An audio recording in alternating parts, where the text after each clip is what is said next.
Hello everybody and welcome back to Pokemon Ranger. So now that we've gone past that annoying ass stealth mission with the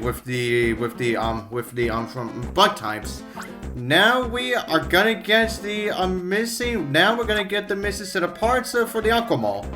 But that happened. Oops. I kicked a Magikarp. Yeah, and now it's got not only him, but its friends upset. I don't blame the Magikarp for getting angry with me. Yeah, this is my responsibility. Will you let me handle this? Well, these are gonna be able to handle a freaking Gyarados, which just so happens to be our very next boss fight within the game. Now, if you recall, earlier in the playthrough, I said that there was a way that we could get Magikarp as our friend. Well, it is not here, but much later on we can. But now we have our first scenario where even though we are fighting the exact same Pokemon again, but we now have to do a different set of loops in order for us to be able to get them. Now for any Magikarp that we find on the land, now we actually have to do 3 loops. Now we actually have to do 3 loops instead of 1. And then as for the Gyarados, now as you saw, you can actually make the Gyarados leave the area by simply just tapping him. Making it a lot more easier for you to focus more on the Magikarps, and also when you have your capture line near him, then the Gyarados will utilize his Hydro Pop attack, and then when you're done with that. And then when the Gyarados is done with that, that will essentially give you your best opportunity for you to be able to get him. So essentially the boss fight really isn't all that tough. It's just making sure that you deal with the Magikarps first before the Gyarados. Yeah. I got careless and caused that trouble. Sorry everyone. You calmed down the Pokemon by capturing them. Thanks. Thanks a lot. I'm gonna head back now and get right back to fixing the Aquamole. Look forward to its completion. Well, we could definitely look forward to that. Alright, and now we immediately just hand ourselves back. But of course we have ourselves a save point here first. Okay, and now we're essentially going to hand ourselves off to Wintown now. Yeah, now it's going to be a lot more treacherous, as you can put it. It's awesome. You found those missing parts. Our mechanic was saying, it's a pleasure fixing Aquamole and knowing he's doing it for you. The Aquamole shouldn't take long to get seaworthy now. So here's your next mission. Ditto, your mission is to take the Aquamole to Wintown. I'll contact the ranger base there.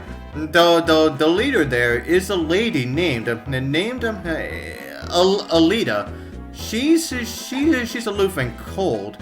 Whoa! Never mind that. Good luck with your mission. Yeah, you better not be talking trash about another leader, Karen.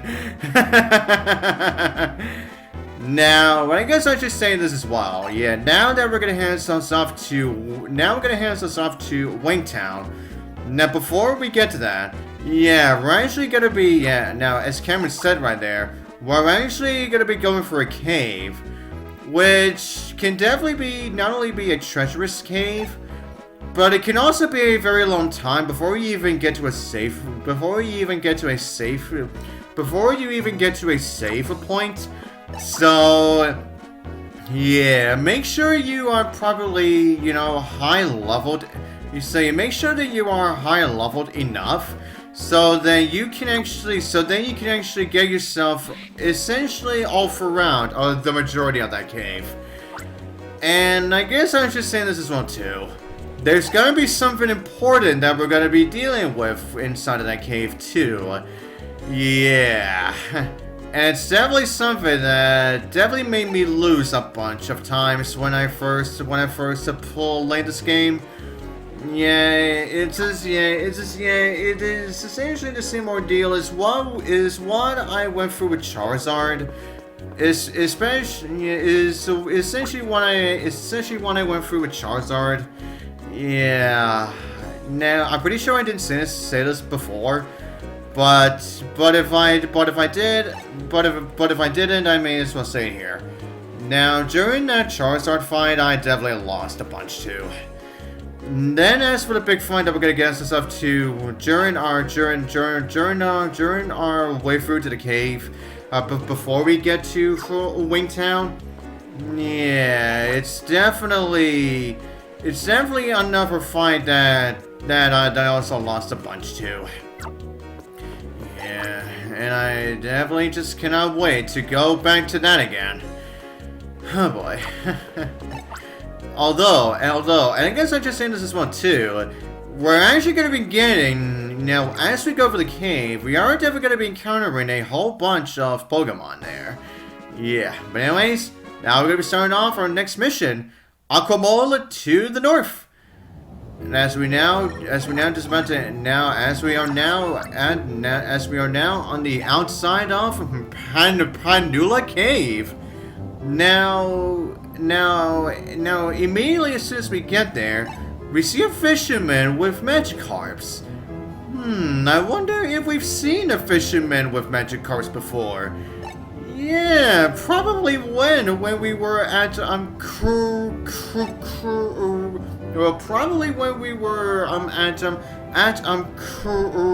Roka Tunnel. Yeah. Yeah, now we have finally reached the point where now we're actually gonna meet the fisherman in person. Yeah, I like that, huh? Oh yeah, and also as what Cameron said in that message, yeah, the Aquamole only have fuel in order for it to be able to get there the first time. So you're not gonna be able to go back to you're not gonna be going anywhere else as soon as you hang yourself off to Wintown. But anyways, now we also meet this guy, Chris. I'm Chris. Follow me. Now he's definitely got himself a nickname for himself. That actually being Silent Chris. Yeah, considering that this guy has a few words to say whenever he talks. So yeah, yeah. Whenever we meet up with him, he's definitely not gonna be saying much. But anyways, now as soon as we head ourselves through to the cave, there are a bunch of ledges. Now we aren't gonna be jumping up and down in order for us to be able to get where we actually need to go. But anyways, now starting off with is our very first Ice type Pokemon, Snorunt. Excuse me. Now, Snorunt, as you saw, yeah, Snorunt doesn't really attack. It's just that Snorunt will most likely just try to run away from you as soon as he sees your capture line. So yeah, just be on the lookout for that. And then we have Golbat, which can be a bit of a bother around this area, considering that Golbat can fly over the ledges. Yeah, and there are quite a few Golbats here, so yeah, that could definitely be annoying. Yeah, but anyways, now the next Pokemon that we saw, that actually being Jynx here. Now Jynx, as you saw there, loves to utilize that Sweet Kiss attack, and if you just so happen to get hit by that, you will get yourself confused. And speaking of getting confused, now even though I said Zubat and Crobat can utilize their Supersonic within the overworld to actually get yourself confused, But Golbat apparently doesn't do that. Yeah, you would think that Golbat would do the same thing here too, but apparently not. And then there's a Pokemon that we just encountered being Whismur. Yeah, I don't think Whismur attacks. Yeah, but if you touch it, it will make a crying sound. Yeah, it'll essentially make like a big crying sound, and it may end up hurting you. Yeah, but anyways, now we have, and as you saw there, here's where we can finally get the Pokemon that we saw back in the Dusk Factory, Raichu. Which just happens to be up very next to Recharge Pokemon. It is probably your best option of Recharge Pokemon that you're ever going to encounter within this whole entire game. Considering that Raichu is Recharge free. Yeah, I mean, you're definitely going to get a whole bunch of energy back. So, yeah, considering that you're probably going to be at your major levels at this point of the game. Yeah, definitely get yourself a Raichu so that you can have yourself so you can definitely have a better shot of surviving. And then as for capturing Jynx, Jynx will continuously just keep utilizing that Sweet Kiss attack. And then now we got our next level up. And now that we are gonna go past 30, now that we're gone past 30 HP, now your HP turns from green to a purple. Yeah, that is definitely something of a color change, huh? But anyways, now as you just saw with a tremor. Yeah, something big is happening within this cave, and it's something that we're gonna see quite soon. But anyways, and now we have a song saying Medicham. Now Medicham definitely loves utilizing, really loves shaking the ground below it. So yeah, make sure you be careful of that as soon as you are when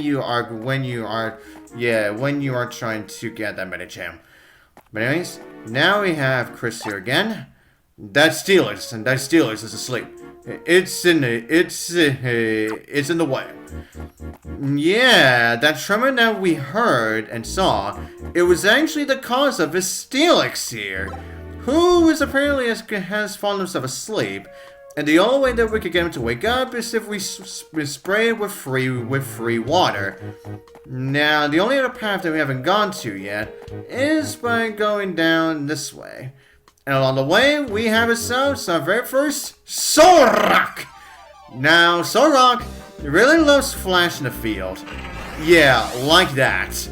Yeah, and that could definitely raise up a good chunk off the field itself.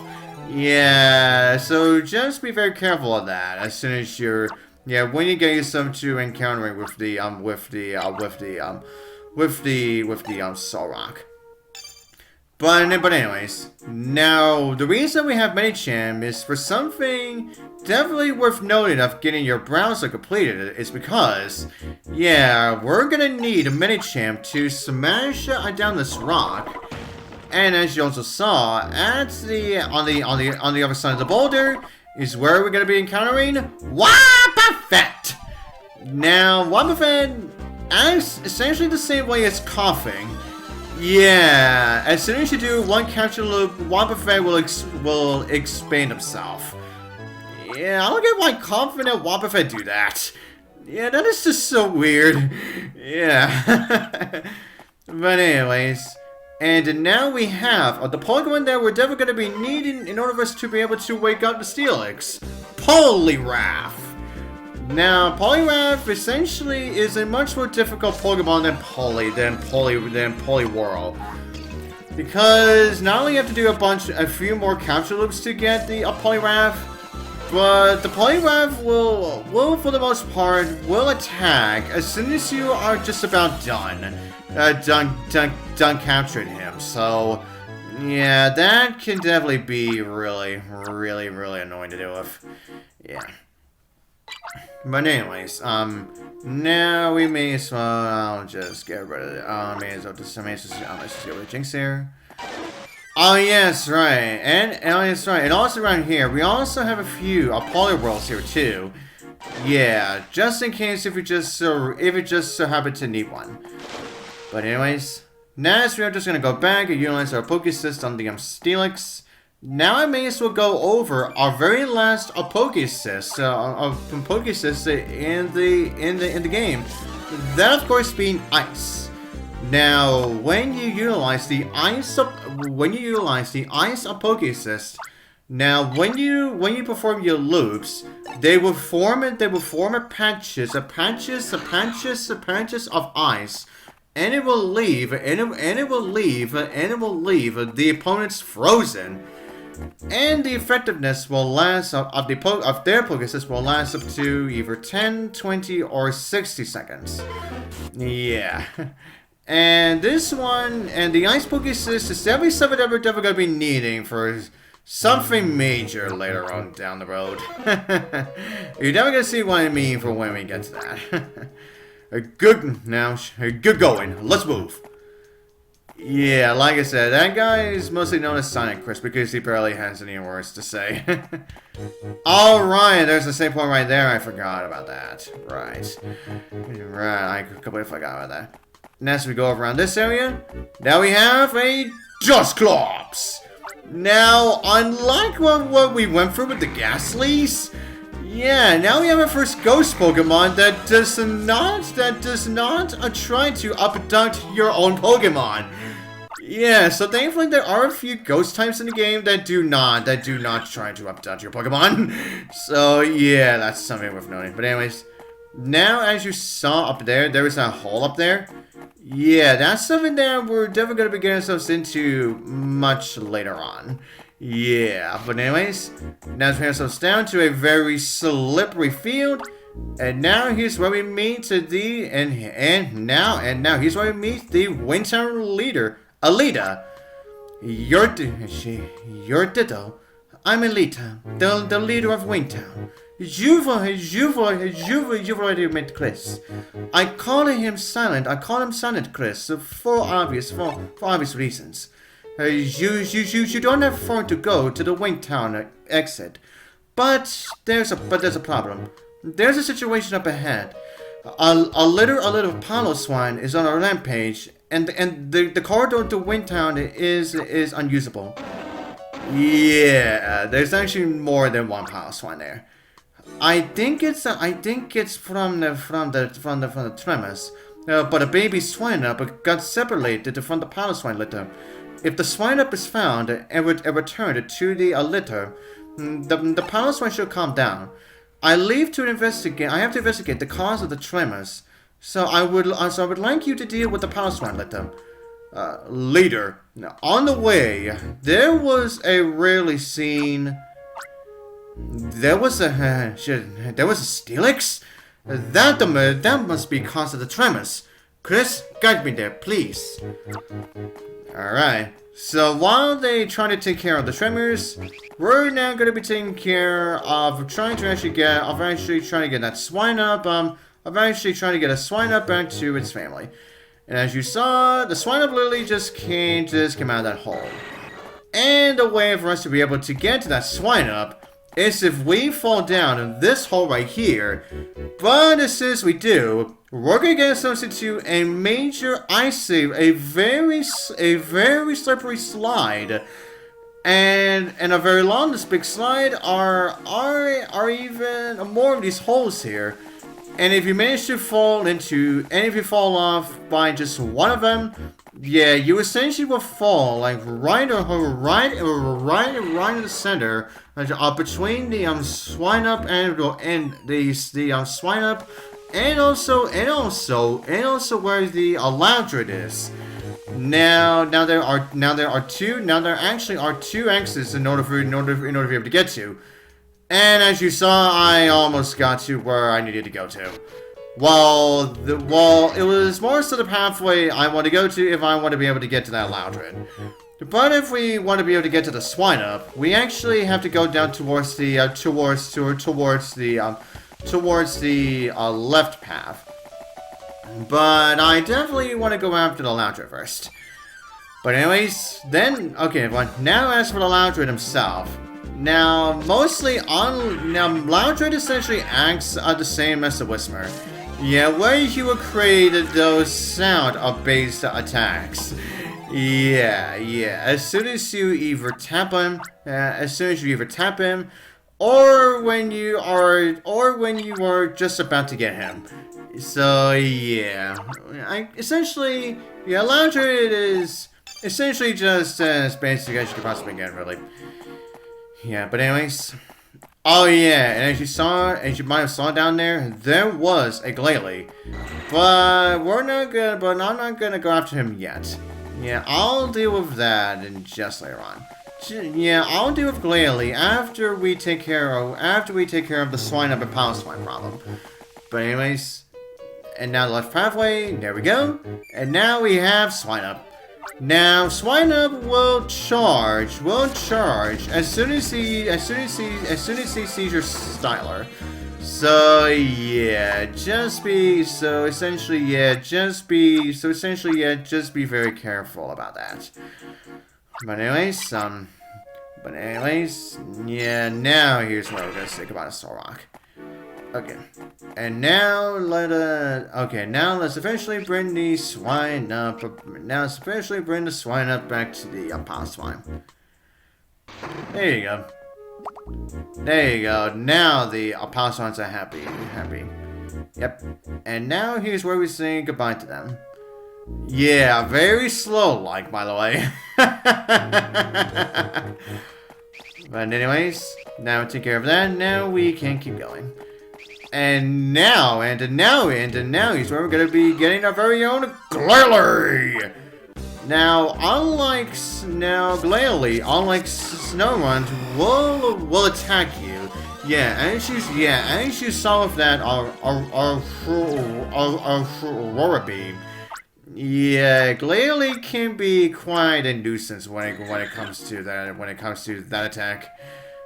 Oh right, there was that too. Right. Now you see that door there. Now it's not important yet. But it's definitely gonna be something. But it's definitely gonna hold something major much later on. But anyways, everyone. Now here's where we can actually get. Now here's where we can actually get our very own Piloswine. Now Piloswine essentially does the exact same thing as what we went through with the Swinub. So if you already know how to deal with the Swinub, then you can easily just deal with the Piloswine pretty easily. But anyways, now yeah, I'll say goodbye to Wobbuffet. And now there's a hole down there which I'm just gonna go to later. And now we have this area, which we're definitely gonna need that save point right there. Because it contains the major find that I was talking about before. Yeah, you're definitely gonna need that save machine there. Yeah. Okay, and now for the other two entrances that we can go to. Well, unfortunately, we're not gonna be able to do anything with them as of yet because both entrances contain that huge chunk of ice that we cannot burn down yet. So, unfortunately, we cannot do anything about that. But anyways, everyone, and now we have Golem. Now, Golem really loves chunking at least a free... the Golem loves chunking at least a free rocks. Every time when he's up, I'm sure that every time when Golem actually, does an attack. So yeah, just essentially be on the main show lookout for that. Anyways, so long, Dusclops. But anyways, everyone, with that said, yeah, that should be all I am gonna do with this part. And so, until the next part, I'll see you guys next time.